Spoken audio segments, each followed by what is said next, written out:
Palms are flat, fingers spread close to the knees, fingers forward, and just start to move your shoulders forward of the fingers and back again. Hips back towards the heels. You can change the position of the fingers, rocking side to side, different angles, different movements, circling the shoulders. And eventually you'll get to a point where maybe you can turn the wrist forward, fingers back, leaning back there. Maybe the hands can come beside the legs, inside the legs, if it feels too intense. 5 to 10 repetitions, and then just holding for 10 seconds there. Breathing. Softening through the shoulders, the face and jaw. Fingers forward, and then we'll flip it the other way. Back of the palms on the floor, either both at the same time or one at a time. Wriggle the fingers. Maybe you can straighten the elbows more. A lot of the time you might need to support with the other hand doing these elbow circles or elbow rotations. Both sides. And then at some point, after wriggling fingers to each, or thumb to each finger, leaning back, elbows rotated, I'm leaning back, getting a deep stretch through the extensor side. And then release that. Same for the other side. Elbow rotates, trying to keep the back of the hand as close as I can to the floor. Wriggling fingers if you can, thumb to each finger, and then slightly leaning back, just to get that deep stretch through the extensor side of the arm. And then we're done.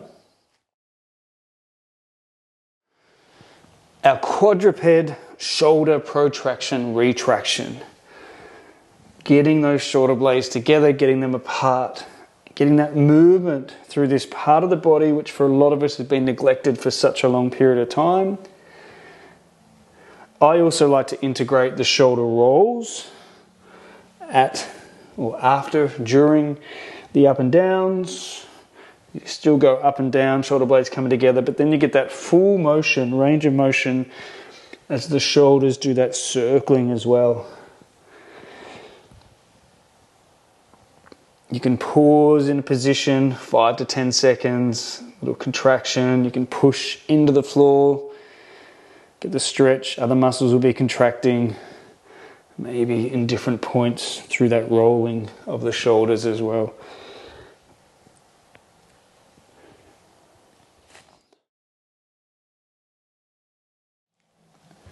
Quadruped spinal circles.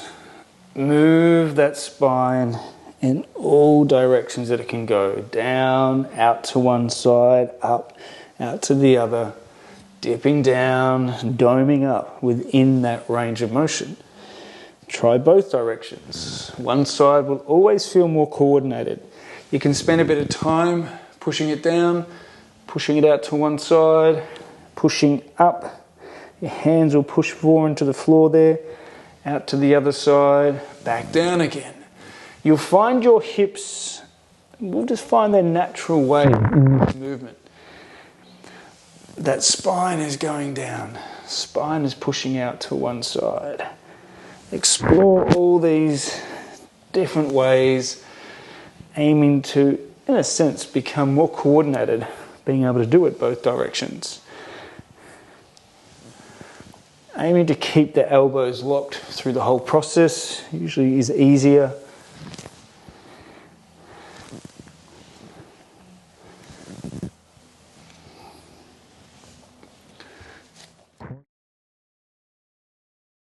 You can start by hands on both knees, just circling, getting that lower back gently pushing down into the floor. And then doing one leg where you're holding one knee in and the other knee is going to drop out, go forward, and then come back into your chest. Taking it on a range of motion, you're going to work the groin muscle. Just pay attention, make sure the hip feels safe. If you even need to bring the hand in there at any point. And then we go the other direction, so reverse that circling. Having my other knee in just keeps the lower back flat. So like 3 to 5. And then we'll do the other side. Hold that knee in. So the other leg goes forward, out to the side, comes back in, whichever way you start that circling. 3 to 5 that side, that direction, and then taking it out the other way, reversing that direction. There's always one side that's more coordinated and always one way of circling that feels more coordinated for the brain. So doing it all, obviously over time, get the body more in tune, more coordinated, just have that greater awareness. To finish, even pulling the knees into the chest, you'll feel that lower back lift up, then lower.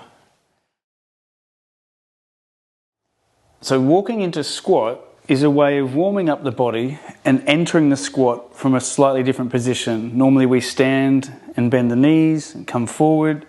Here we're going to get the hands behind, supportive, fingers just turned out, what's comfortable for the shoulders, lifting up, and you're just rocking forward and back. So whether the feet are in close to begin or further away, it will be a little bit of core movement too. The further the feet are away, you're going to feel probably the hamstrings start to work. And then when you've done a few of these rocking forward and back, you're going to bring your hands a bit closer, go a little bit more. This time the knees might be able to bend forward. Maybe the toes are slightly turning out in that position that you'd have your feet in when you come into the squat. And eventually you're going to start to walk your hands forward, push off one hand to bring the other one in, and then maybe you can lean straight into that squat. Maybe the heels are off the floor, maybe the heels are down.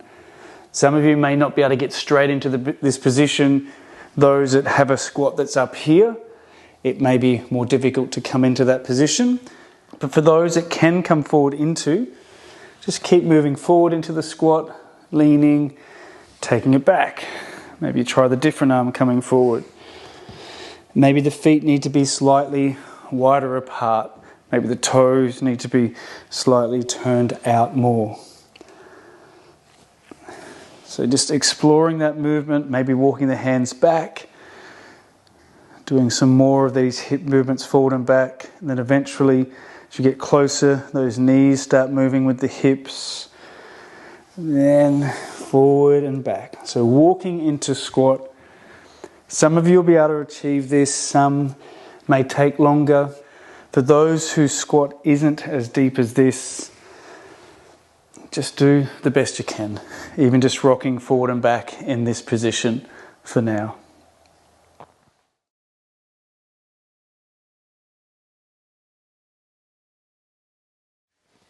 A-frame. Hands under shoulders, knees under the hips. Always take those knees back, maybe the hands a little bit wider. I always get my pointer fingers facing forward, just so the hands are slightly turned out. Lift your hips. And then I explore pushing my chest back towards my feet, maybe pedaling through the heels, maybe the hands moving forward. A-frame prepares us to be able to have the arms over the head more. Also, eventually be able to do the bear, where we're going to walk on our hands and feet. But for now, just the A-frame, upside down. Explore. We're doing this for around 2 minutes. So if you need to come down, catch your breath. Just flipping the body back up the other way. Blood pressure will change here. So coming down, catch the breath. Any kind of minor movements you feel you need to do.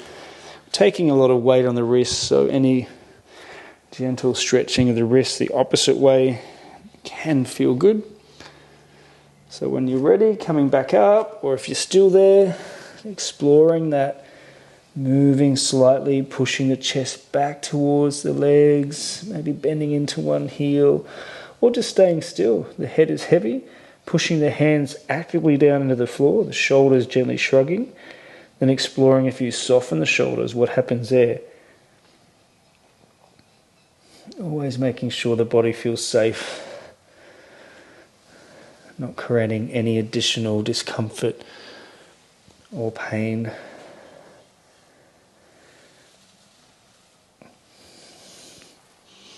The breath, nice and gentle.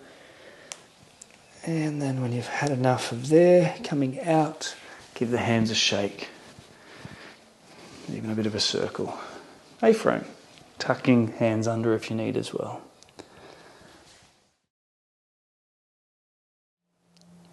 So looking at the bear, we use the A-frame to set up for the bear.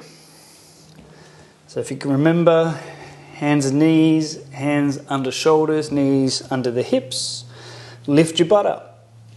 And this is that A-frame. The bear is a walking A-frame. And we're doing the opposite foot to the hand. So if you start and move your right hand forward, about a hand's distance, the left foot moves forward. The other side, left hand, then the right foot. And it doesn't have to be much at the beginning. It's very equidistant. Right hand slightly, left foot slightly, left hand, right foot. The whole time I'm trying to keep my butt up in the air rather than coming forward into more of a plank position. The butt stays up and back. Right hand, left foot, left hand, right foot. Right hand, left foot, left hand, right foot. Coming down when you need to have a break. One more time, the bear. Shoulders over hands, knees under hips. A-frame position, a walking A-frame. Right hand, left foot, left hand, right foot. Right hand, left foot, left hand, right foot. My butt is staying up and pushing back the whole time. The head is relaxed, neck is soft. Just micro movements to begin. The bear.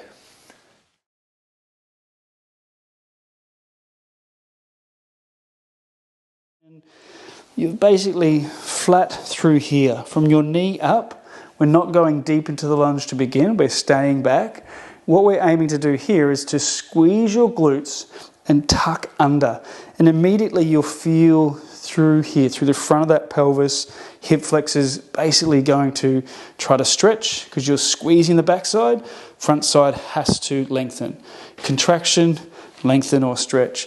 So doing our kneeling lunge each side, starting with one leg forward. If you need to hold on, coming into it, coming out. You can squeeze your butt, tuck your tail, pull the knee through the floor when you're forward and hold that. You'll feel everything contract.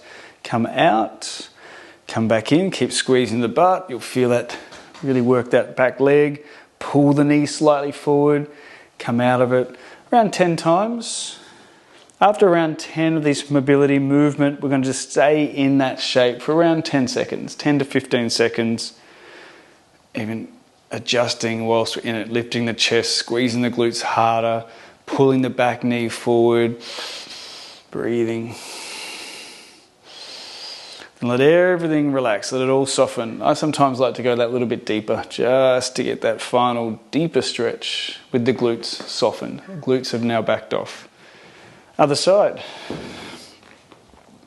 Other leg forward. I like to keep my back toe tucked.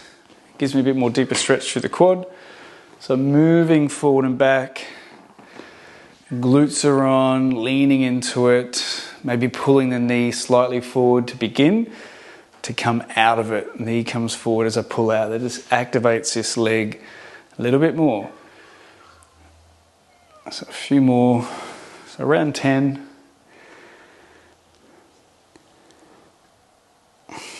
And we sink in and hold here. Squeeze your butt, lift the chest. Maybe you're pulling the back knee forward actively. Breathing. You feel everything really tighten up and tense. And then I just let everything soften. My butt softens and I lean deeper into it. And then slowly coming out of there. Kneeling lunge.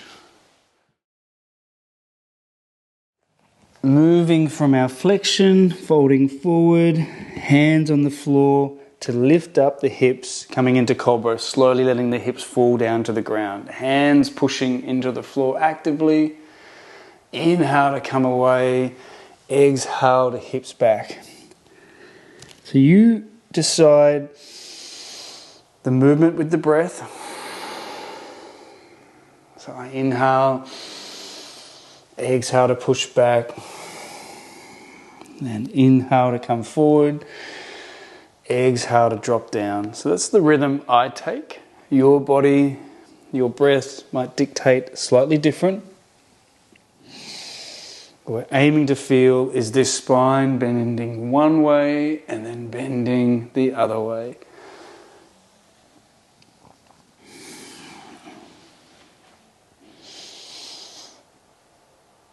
And just one more. So again, I inhale, exhale to drop the hips. Maybe you're holding for a little bit longer. And inhale to come back, and exhale to fall back into that flexion.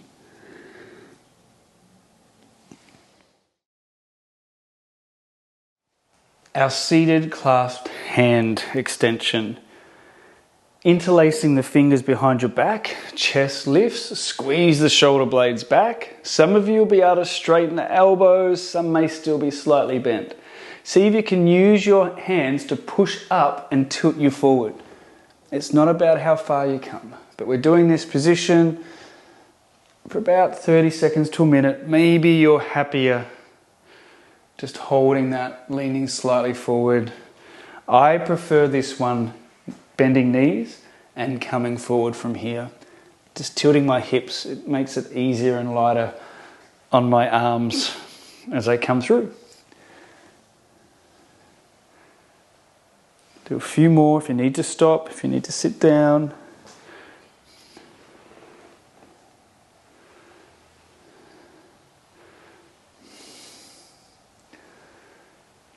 As always, everyone's joints will be slightly different. Some of you will be able to come quite deep forward with the arms in the air.